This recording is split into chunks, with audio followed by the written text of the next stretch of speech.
Hello, English learners. Welcome back to another great lesson here with EnglishPod. My name is Marco. And I'm Erica. And today we're bringing you an upper intermediate lesson. A special lesson about the new president.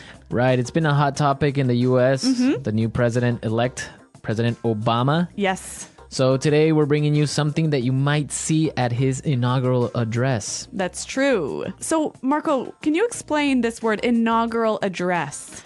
The inaugural address is the first speech the president gives at the ceremony when he is officially president. Okay. All right. So Right. It's his first presidential speech. Exactly. Great. So let's take a look at some other words that we're going to find in the dialogue today in Vocabulary Preview. Vocabulary Preview. All right. On Vocabulary Preview today, we have two words. The first one is swear in. Swear in. Swear in. Swear in. We'll see this word in its past tense in the dialogue, right? Sworn in. Sworn in. So it means... So to swear someone in is to officially give that person a very important position, Right. usually in government. Yeah. And our second word is oath. Oath. Oath. O-A-T-H. Oath. An oath goes hand in hand with swear in, right? That's right. When you swear someone in, they make an oath. A promise, right? A promise. An official promise to carry out the duties of that job. Right, so they promise that they will do their job. Okay, great. So now let's listen to our dialogue for a first time. Where are we? Well, we're actually watching a news reporter on TV. She's in Washington, and she's going to tell us all about what's happening. Great, so let's listen. This is Madeline Wright for BCC News reporting live from Washington, D.C., where very shortly the new president will deliver his inaugural address. Just moments ago, the president was sworn into office. Following the United States Constitution, the president swore an oath to faithfully execute the office of the presidency. And what exactly is going on now, Madeline? Well, Tom, true to American tradition, the band has just played Hail to the Chief, and the president has been honored with a 21-gun salute. Now we're waiting for the president to take the stage and deliver his speech. Tom, it's like the who's who of the political world here on Capitol Hill, with dignitaries representing several different countries. What's the mood on the ground like, Madeline? In a word, the mood here is electric. The excitement in the air is palpable. I've never seen a larger crowd here on Capitol Hill. The audience is shouting, crying, and embracing each other. On this, a most historic day, you can feel the hope and the excitement in the air. The 20th of January will go down in history as the... Oh, Tom, it looks like the president is about to begin. My fellow Americans, I stand before you today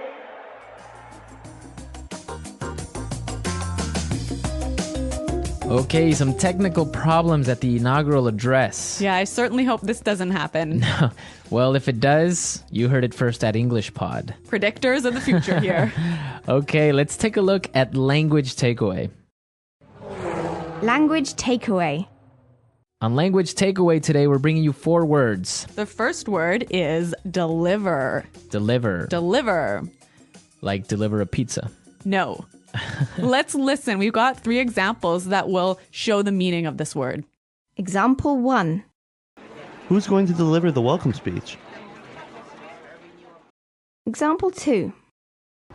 I've been asked to deliver a presentation on the findings of our research project. Example 3. Dr. Rosen is delivering a lecture on macroeconomics. Okay, so deliver a speech. Say a speech. To say a speech. Yeah, So you wouldn't say a speech, you would say deliver a speech. exactly. Okay. Okay, our second word for language takeaway, the who's who. The who's who. The who's who. So this is a funny expression, hey? It's kind of weird. The who's who is the important people in a particular field, right? Right. So, for example, there was a party last night and the who's who of the film industry was there. Whoa, so all the important stars. And directors yeah. and all that stuff.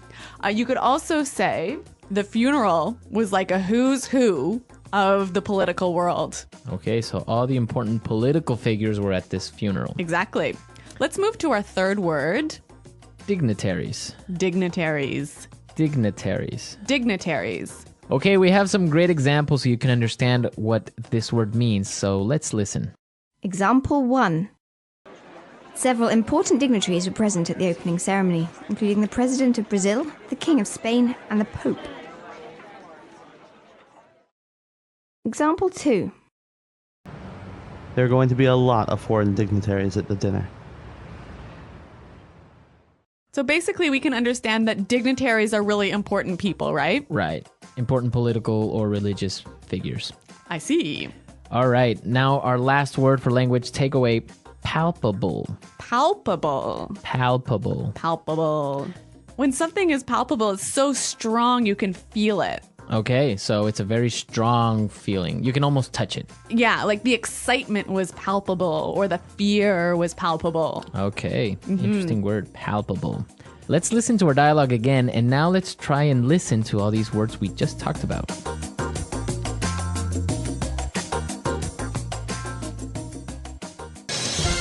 This is Madeline Wright for BCC News, reporting live from Washington, D.C., where very shortly the new president will deliver his inaugural address.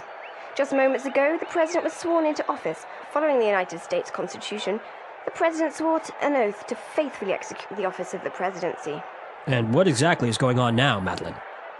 Well, Tom, true to American tradition, the band has just played Hail to the Chief, and the president has been honored with a 21-gun salute. Now we're waiting for the president to take the stage and deliver his speech. Tom, it's like the who's who of the political world here on Capitol Hill, with dignitaries representing several different countries. What's the mood on the ground like, Madeline? In a word, the mood here is electric. The excitement in the air is palpable. I've never seen a larger crowd here on Capitol Hill. The audience is shouting, crying, and embracing each other. On this, a most historic day, you can feel the hope and the excitement in the air. The 20th of January will go down in history as the... Oh, Tom, it looks like the president is about to begin. My fellow Americans, I stand before you today. Okay, so if you noticed in our dialogue, we have some really interesting phrases there. Yes. So I think it's time for us to take a look at Fluency Builder. Fluency Builder. On Fluency Builder today, we're going to be looking at 3 phrases that are very interesting because we can change them a little bit and form different patterns. Yeah, so the first phrase we have is in a word. In a word. In a word. In a word.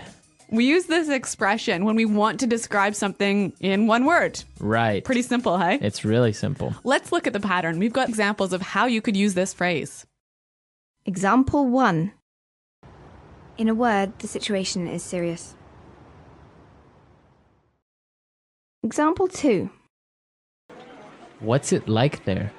In a word, it's amazing.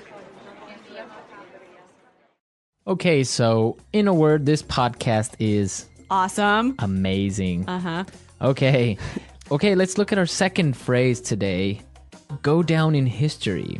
Go down in history. Go down in history. So this is a really common phrase. I'm sure you guys have heard it. Yeah, basically something that is really important that everyone will remember for a very long time. Let's look at this pattern with a few examples. Example 1. This is going to go down in history as the worst disaster the world has ever seen. Example 2. He'll go down in history as the best president we've ever had.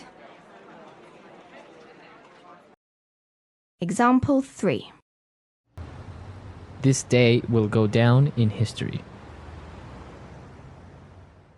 Okay, so as you can see, the pattern is we're using a superlative. That's right. The most, the best, The biggest, the worst. the worst, right? Uh-huh. And our final phrase in putting it together is My fellow Americans. my fellow Americans. My fellow Americans. So obviously you can change this one up a little bit, hey? Right, you can say my fellow co-workers, Uh-huh. My fellow citizens. my fellow family members. Yes. So basically fellow just means like dear Yeah. in some way. So, similar. Similar. Yeah. So we looked at some great vocabulary and phrases, and now let's talk a little bit about these American traditions when electing a new president. Yes. Today in the studio, we have JP who's joining us, Hi, everyone. Hey, JP. and he's going to be talking to us about these traditions. Oh, I am. Okay. Yeah. What are we going to talk about? 21 gun salute. What's that all about? The 21 gun salute is the military salute where they say, and now we will have the 21 gun salute. So 21 soldiers with their rifles, they go, hur, hur, hur, poof, and they all shoot them off at the same time. And I don't know why. I think it's a sign of respect, hey? Yeah. Weird respect, though. Well, shooting I think in guns. Europe they would do a cannon or something. Oh. Right. One cannon salute? No, well, just cannons. Maybe just one cannon. Maybe our European listeners know the answer to Maybe. this. Okay, and what about this song, Hail to the Chief? Do you know anything about that? I do not know anything about it, except that it's a march, and I think it's Sousa. I think John Philip Sousa wrote it.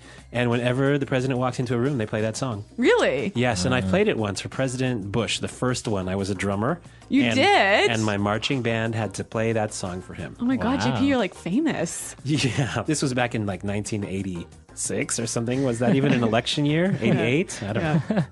Well, you did play for the president, so you That's know. pretty cool. Yeah. So, JP, do you have any other sort of traditional things that happen when the president becomes the president? Well, I can tell you that Jimmy Carter, when he was elected president, his motorcade was going down Pennsylvania Avenue, and he stopped the car and got out.